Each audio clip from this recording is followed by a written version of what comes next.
ভোরের অন্ধকার তখনও পুরোপুরি কাটেনি। তেহরানের আকাশে প্রথম বিস্ফোরণের শব্দ শোনা যায় ঠিক সেই সময়।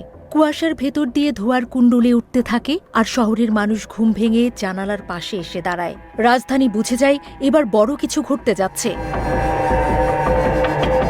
সকালের প্রথম প্রহরেই ইরানের রাষ্ট্রীয় টেলিভিশনে জরুরি বার্তা ভেসে ওঠে। ইসলামী বিপ্লবী গার্ড বাহিনী জানায়, ইসরায়েলের বিরুদ্ধে বিস্তৃত ক্ষেপণাস্ত্র ও ড্রোন অভিযানের প্রথম ধাপ শুরু হয়েছে। তাদের দাবি, যুক্তরাষ্ট্র ইসরায়েলের যৌথ হামলার জবাব দিতেই এই পদক্ষেপ। পররাষ্ট্র মন্ত্রণালয় আলাদা বিবৃতিতে বলে, জাতিসংঘ সনদের ৫১ নম্বর অনুচ্ছেদ অনুযায়ী আত্মরক্ষার অধিকার প্রয়োগ করছে তেহরান। এর মধ্যেই খবর ছড়িয়ে পড়ে উপসাগরীয় অঞ্চলে।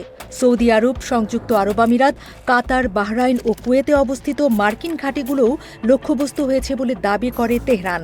কয়েক ঘণ্টার মধ্যে ৪ দেশই তাদের আকাশসীমা সাময়িকভাবে বন্ধ ঘোষণা করে। বিমানবন্দরগুলোতে যাত্রীদের ভিড় বাড়ে, ফ্লাইট স্থগিতের ঘোষণা আসে একের পর এক। আন্তর্জাতিক সংবাদ সংস্থা এফপি জানায়, তেহরানের বিভিন্ন স্থানে ধোঁয়া দেখা গেছে। ইরানের রাষ্ট্রীয় বার্তা সংস্থা ফার্স জানায়, কুম, কারাজ ও কেরমানশাহ শহরেও বিস্ফোরণের শব্দ শোনা গেছে। দক্ষিণ তেহরানে কয়েকটি মন্ত্রণালয় ভবন লক্ষ্য করে আঘাত হানা হয়েছে বলে রয়টার্সকে জানান এক ইরানি কর্মকর্তা। অন্যদিকে ইসরায়েলের প্রতিরক্ষা মন্ত্রী জানান, তেহরানের একাধিক সামরিক ও কৌশলগত স্থাপনায় হামলা চালানো হয়েছে। ওয়াশিংটন থেকেও নিশ্চিত করা হয়, ইসরায়েলের সঙ্গে সমন্বয় করে ইরানের বিভিন্ন লক্ষ্যবস্তুতে আঘাত হেনেছে যুক্তরাষ্ট্র। মার্কিন প্রেসিডেন্ট ডোনাল্ড ট্রাম্পের প্রশাসন আগেই কড়া অবস্থান নিয়েছিল।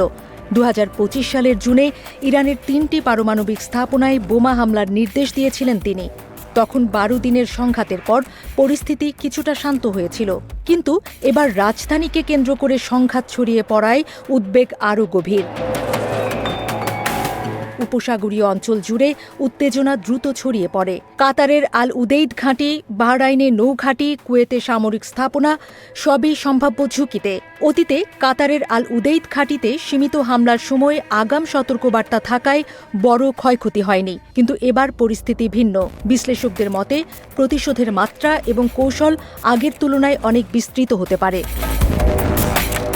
জানুয়ারিতে যুক্তরাষ্ট্র মধ্যপ্রাচ্যে অতিরিক্ত যুদ্ধবিমান, আকাশ প্রতিরক্ষা ব্যবস্থা এবং একটি বিমানবাহী রণতরী মোতায়েন করেছিল।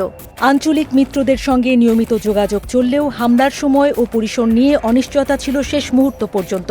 ট্রাম্প প্রশাসন আগে থেকেই ইরানে সরকারবিরোধী বিক্ষোভ দমনের অভিযোগ তুলে চাপ বাড়াচ্ছিল। এদিকে উপসাগরীয় দেশগুলো সরাসরি যুদ্ধে জড়াতে অনীহা দেখিয়েছে। সৌদি আরব, কাতার ও ওমান যুক্তরাষ্ট্রকে হামলা না চালানোর আহ্বান জানিয়েছিল বলে কূটনৈতিক সূত্রে জানা যায়, কিন্তু পরিস্থিতি এখন এমন এক মোড়ে দাঁড়িয়েছে যেখানে আঞ্চলিক ভারসাম্য টালমাটাল হয়ে যেতে পারে। সবচেয়ে বড় উদ্বেগ হরমুজ প্রণালীকে ঘিরে। বিশ্বের প্রায় ২০% তেল এই পথ দিয়ে পরিবাহিত হয়। প্রণালীতে সামান্য অস্থিরতাও বৈশ্বিক জ্বালানি বাজারে বড় ধাক্কা দিতে পারে। ইতিমধ্যে আন্তর্জাতিক বাজারে তেলের দাম ওঠানামা শুরু করেছে। বিনিয়োগকারীরা পরিস্থিতি নিবিড়ভাবে পর্যবেক্ষণ করছেন।